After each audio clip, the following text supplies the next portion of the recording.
കരിമ്പൊക്കെ അതാ പ്രായം കഴിഞ്ഞ് പ്രായപൂർത്തിയൊക്കെ കഴിഞ്ഞ് കട്ട് ചെയ്യേണ്ട സമയം കഴിഞ്ഞ് നിൽക്കണമെന്നുണ്ട്. കുറേ ഓറ് വലുപ്പായി പോയി അതേ രീതിയിൽ അടിക്കുന്നുണ്ട് പോരും കേട്ടോ. ഒരുപാടുണ്ട് കേട്ടോ. പിന്നെ കട്ട് ചെയ്യാണ്. ഇനിയിപ്പോൾ അതുപോലെ തന്നെ പുതിയ അതായത് തളി മുളച്ച് വരുന്നുണ്ട്. ഒരെണ്ണതാ ഇവിടെ ഉണ്ട് 2 ഇനി ഇതാ ഇവിടെ 2 3 കൊണ്ടേക്ക് കട്ട് ചെയ്ത് കാണിച്ചാൽ എത്ര കിട്ടുന്നുള്ളത്. ഇവിടെ 2 മറിഞ്ഞ് കിടക്കുന്നുണ്ട്. 2 ഇനിയുണ്ട്.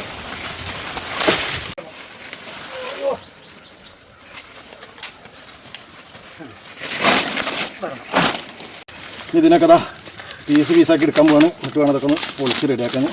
അപ്പോൾ നമുക്കൊരു ഇത് വെച്ച് കട്ട് ചെയ്തെടുക്കാം. അത്യാവശ്യം നീരുണ്ട് കേട്ടോ. നമുക്ക് ജ്യൂസ് അടിക്കാം, അല്ലെങ്കിൽ ഇങ്ങനെ കഴിക്കാനൊക്കെ ഉപയോഗിക്കാം. 1 2 അത്യാവശ്യത്തിന് പണം ഇതൊക്കെ ഉണ്ടെങ്കിൽ വേറൊക്കെ നമുക്ക് കട്ട് ജെത്തി ഒഴിവാക്കണം. അതുപോലെ തന്നെ ഇതാ ഇതിൽ നിന്ന് ഒരു പീസ് നമ്മൾ ഇത്ര വെച്ച് കഴിഞ്ഞാൽ നമുക്ക് പുതിയ നാമ്പൊക്കെ വന്നിട്ട് കരിമ്പുണ്ടാവും. ഇത്രത്തെ വന്നൊരു പീസ് കൊടുത്തിട്ടാണ് നമുക്ക് ഇതേ രീതിയിൽ കരിമ്പൊക്കെ കിട്ടിയിട്ടുള്ളത്. എന്നിട്ട് നമ്മുടെ കരിമ്പിൻ്റെ വണ്ണം പിടിയത്തില്ല കേട്ടോ. ഒരു വളം ഇട്ട് കൊടുക്കാൻ നമുക്ക് ഇത്തരത്തിൽ കരിമ്പൊക്കെ ഉണ്ടാക്കിയെടുക്കാൻ പറ്റും. ഒരു ചെറിയ നാമ്പ് ഞാൻ മുന്നേ കാണിച്ചിട്ടാണ് കൊണ്ടുവച്ചാണ്. അപ്പോൾ അവിടെയൊക്കെ അതാ പടർന്ന് പിടിച്ച് ഇനിയിപ്പോൾ കുറേ കട്ട് ചെയ്തെടുക്കാണ്ട്. അപ്പോൾ ഇതേ രീതിയിൽ നമുക്ക് കരിമ്പ് ഉണ്ടാക്കിയെടുക്കാൻ പറ്റും കേട്ടോ. അപ്പോൾ ഇഷ്ടപ്പെട്ടെങ്കിൽ മാത്രം ഒന്ന് ലൈക്ക് ചെയ്യാം. ബൈ.